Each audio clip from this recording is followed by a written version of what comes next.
Dua pasaraya di negeri ini menyertai inisiatif digitalisasi Kementerian Perdagangan Dalam Negeri dan Kos Sara Hidup KPDN. Kerjasama strategik itu dimeterai melalui Memorandum Persefahaman MOU bagi membekalkan data harga barangan secara automatik ke dalam aplikasi Price Catcher. Menteri KPDN Datuk Armizan Muhammad Ali dalam satu kenyataan memaklumkan kerjasama tersebut bertujuan memperluaskan liputan data harga di Sabah. Sebelum ini, data yang diperoleh melalui Pegawai Pemantau Harga adalah terhad dari aspek liputan kawasan dan bilangan premis. Langkah itu membolehkan pengguna dapat mengakses maklumat harga secara masa nyata sekaligus membantu mereka dalam membuat semakan dan panduan perbelanjaan. Aplikasi Price Catcher memaparkan maklumat harga bagi 316 barangan keperluan utama pengguna. Setakat Oktober, lebih 590,000 pengguna telah memuat turun aplikasi tersebut. Penubuhan kawasan rukun tetangga KRT terus membuktikan peranannya sebagai teras perpaduan dan kesejahteraan masyarakat. Selaras matlamat Jabatan Perpaduan Negara dan Integrasi Nasional JPNIN. JPNIN kini turut memberi tumpuan kepada pembangunan ekonomi komuniti menerusi pelaksanaan KRT progresif selain berperanan mengajak masyarakat bijak mengendalikan dunia digital. Jadi dalam kesedaran ini kita akan memupuk kesedaran kepada masyarakat agar untuk tidak menerima sebulat-bulat apa juga maklumat yang datang melalui teknologi digital. Sentiasa membudayakan apa juga maklumat yang didapati, disemak kesahihannya, barulah dikongsi bersama. Beliau ditemui pemberita sempena majlis sambutan 50 tahun Jubli Emas JPNIN di Dewan Seri Putatan. Sabah kekal negeri yang memiliki bilangan KRT terbanyak di Malaysia iaitu sebanyak 1,131. Pada majlis ini, 11 KRT paling lama ditubuhkan menerima anugerah mutiara, manakala 30 KRT diberikan anugerah KRT terbaik. Daerah Kota Belud yang terkenal sebagai The Land of the Cowboys of the East tidak terkecuali dalam perancangan pembangunan kerajaan negeri. Antara bidang utama menjadi tumpuan termasuklah pertanian pintar dan moden. Ketua Menteri Datuk Seri Panglima Haji Jinor berkata, ia melibatkan program penanaman padi berteknologi tinggi di Tempasuk dan Taun Gusi. Program tersebut salah satu langkah strategik memperkukuh agenda sekuriti makanan dan mempertingkatkan keupayaan sektor pertanian Sabah. Datuk Haji Ji berucap merasmikan Jerayawara Yayasan Sabah bersama rakyat peringkat zon Pantai Barat Utara Kota Belud di Kampung Rampayan Laut. Teks ucapan beliau dibacakan Menteri Pembangunan Masyarakat dan Kesejahteraan Rakyat Datuk James Ratib.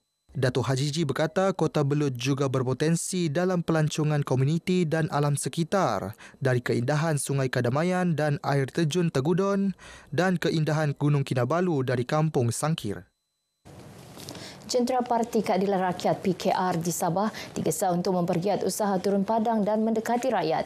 Ia bagi memastikan setiap inisiatif dan penyelesaian terhadap pelbagai isu di negeri ini dapat diterangkan secara berkesan. Untuk terangkan biasalah isu-isu yang melatari masyarakat kita. Isu basic, air, jalan, karan, isu-isu pendidikan, pembasmian ekonomi. Kita terangkan nanti bagaimana kerajaan Madani menyelesaikan masalah ini. Beliau ditemui media pada Majlis Amanat Presiden PKR Datuk Seri Anwar Ibrahim kepada pimpinan PKR di SICC Kota Kinabalu. Sektor pertanian antara nadi penggerak ekonomi Sabah bukan sahaja menjadi sumber pendapatan rakyat, malah menjadi benteng utama meningkatkan keterjaminan makanan negeri. Perkongsiannya bersama Alicia Ornella Michael dalam Aspirasi Bayu.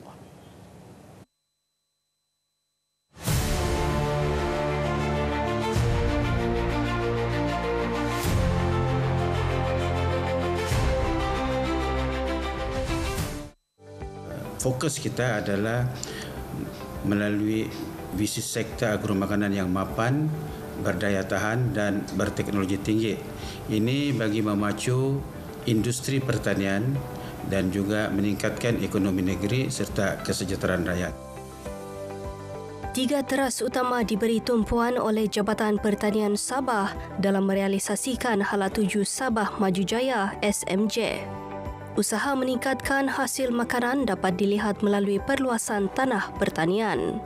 Pengeluaran beberapa komoditi utama menunjukkan peningkatan ketara, antaranya durian, nanas, kelapa dan kopi.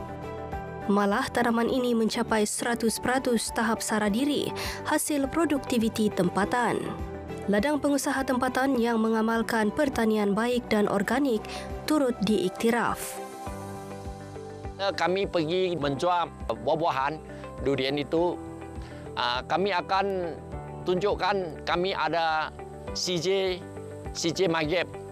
Jadi pembeli atau pengguna dia secara langsung dia ada keyakinan dan rasa buah-buahan itu adalah dijaminkan kualiti dan kesihatan mereka. Sijil mendapat dia yang kami download itu supaya kami jual. Bila orang nampak sudah kan kita ada sijil mendapat dia orang yakin buah kelapa ini tidak apa ni yang mencemarkan dengan buah racun. 386 ladang berkeluasan 2,028 hektar sudah memiliki sijil MyGap. Manakala 14 ladang dengan keluasan 183 hektar pula mendapat sijil MyOrganic. Projek hiliran turut dirangka termasuk pembinaan kilang kopi di Nabawan dan kilang ubi kayu di Semporna bertujuan menggalakkan penanaman berskala besar. Program Geran Pemadanan Change Upgrade Product CUP pula dilancar bagi membantu usahawan tani meningkatkan pendapatan, mengembangkan produk dan meluaskan pasaran. Kalau sebelum dapat CUP ni, saya punya pengeluaran tu saya boleh dapat dalam sebulan dalam 300 unit macam begitulah. Tapi selepas saya mendapat CUP ni, bantuan CUP ni, saya punya pengeluaran tu semakin bertambahlah. Semakin bertambah ke 1,500 ke 2,000 unit lah untuk sebulan.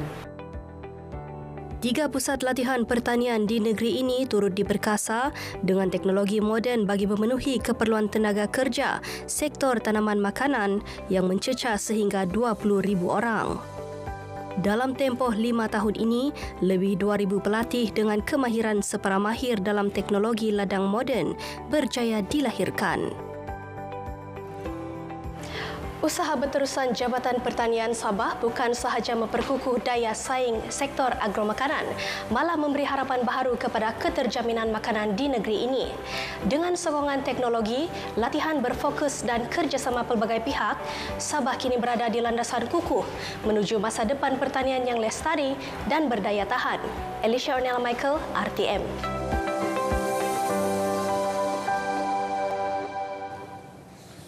Usaha memperkasa usahawan wanita di Tawau terus dipergiat Kelab Wanita Ikon Malaysia KWIM Sabah melalui pelbagai inisiatif termasuk program transformasi usahawan mikro wanita. Timbalan Pengerusi Penganjur Ratnawati Sini berkata, program menjadi platform melahirkan usahawan mikro yang mampan dan berdaya saing.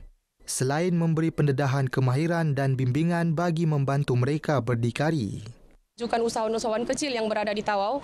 Seperti mana yang kita maklum, sebenarnya usahawan-usahawan kecil di Tawau ini masih memerlukan bantuan, masih memerlukan orang bilang guide daripada orang yang lebih mengetahui tentang usahawan, tentang pasaran sekarang. Ratnawati ditemui selepas merasmikan program transformasi usahawan mikro wanita di Tawau. Setiap wanita yang hadir tu diorang punya potensi diri sendiri dan setelah itu bila sudah ada program untuk pembangunan jati diri, barulah kita akan adakan program yang seterusnya untuk secara teknikal serta kemahiran. Program untuk usahawan-usahawan wanita iaitu dari segi ekonomi dan juga pendidikan. Jadi mungkin ini dapat membantu ramai lagi usahawan wanita di Sabah. Program memberi kursus kemahiran dan bimbingan bagi membantu peserta menjana pendapatan serta membina keyakinan diri.